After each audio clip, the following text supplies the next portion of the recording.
வணக்கம், welcome to நளினாஸ் paradise. இன்றைக்கு நான் உங்களுக்கு வெண்டைக்காயும் முட்டையும் வச்சு ஒரு பொரியல் செய்து காட்ட போறேன். வாங்க எப்படி அதை செய்யறதுன்னு பார்க்கலாம்.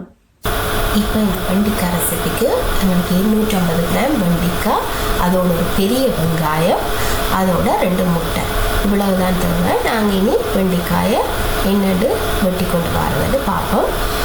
இப்போ பாருங்கள், நான் நீள வாகலை இந்த வெண்டைக்காயை வெட்டி இருக்கிறேன். அதாவது இப்போ பாருங்கள், இப்படியான ஷேப்பில் நான் வெட்டி இருக்கிறேன்.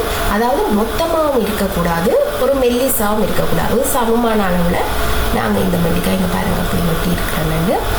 இப்படி நாங்கள் வெட்டி எடுத்துக்கொண்டு நாங்கள் அதோட எங்களுக்கு வெங்காயத்தை நாங்கள் என்ன செய்யணும், நீளமாக, அதாவது நீள வாகலை, அதையும் நீள வாகலையே வெட்டி எடுத்துக்கொள்ள வேணும். இப்படி நாங்கள் வெங்காயத்தையும் வெட்டி எடுத்துக்கொள்ள வேணும்.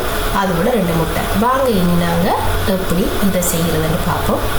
ஒரு பேனில் நாங்கள் அடுப்பு ஆன் பண்ணி போட்டு அதில் நாங்கள் உங்களுக்கு 2 டேபிள் ஸ்பூன் எண்ணெய், அவ்வளவுதான், 2 டேபிள் ஸ்பூன் எண்ணெயை விட்டு எண்ணெய் நல்லா சூடாகணும்.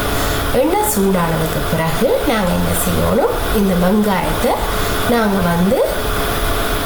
நாங்கள் வெங்காயத்தை போட்டு வதக்கி எடுத்துக்கொள்ளலாம். வெங்காயத்தை நாங்கள் போட்டுக்கொள்வோம். போட்டுட்டு நாங்கள் மெதுவாக வதக்கி எடுத்துக்கொள்வோம். அதாவது ஒரு கண்ணாடி பதமாக வர வேணும். கண்ணாடி பதமாக வந்த உடனே நாங்கள் என்ன செய்ய வேணும், அந்த வெங்காயத்தை நாங்கள் வதக்கி அதோட இங்கே பாருங்கள், இப்போ நான் அந்த வெங்காயம் அந்த பொன்னிறமாக வதங்கின பிறகு காட்டுறேன். பொன்னிறமாக வதங்கி ஒரு கண்ணாடி பதம், அதாவது கிளாஸ் பதத்தில் வந்தோடனே நாங்கள் என்ன செய்யணும், வெண்டைக்காயை அதோட சேர்த்துக்கொள்ள வேணும். நாங்கள் இனி வெண்டைக்காயை அதோட நாங்கள் சேர்த்துக்கொள்வோம். வெண்டைக்காயை சேர்த்துட்டு அதுக்கப்புறம் அதையும் சேர்த்து வதக்கி எடுப்போம். வெண்டைக்காய் நல்லா அவிஞ்சு வர வேணும்.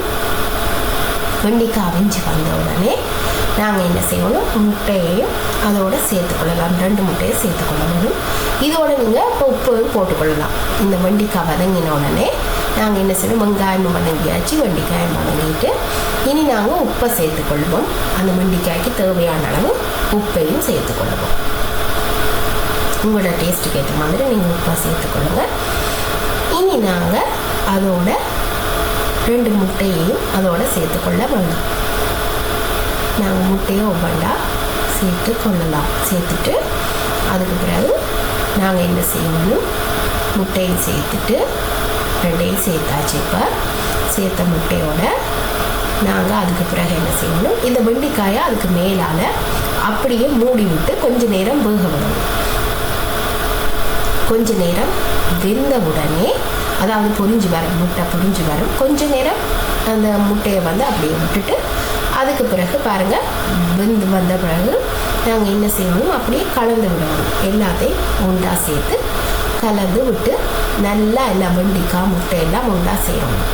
அதுக்கு பிறகு என்ன செய்யணும், நாங்கள் பிளேட்டுக்கு மாற்றலாம்.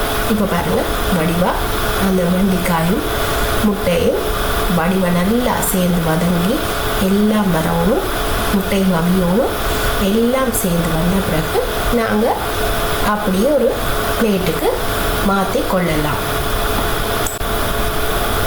இப்போ பாருங்கள், நல்ல வடிவாக எல்லாம் ஒன்று சேர்ந்து வந்துட்டுது.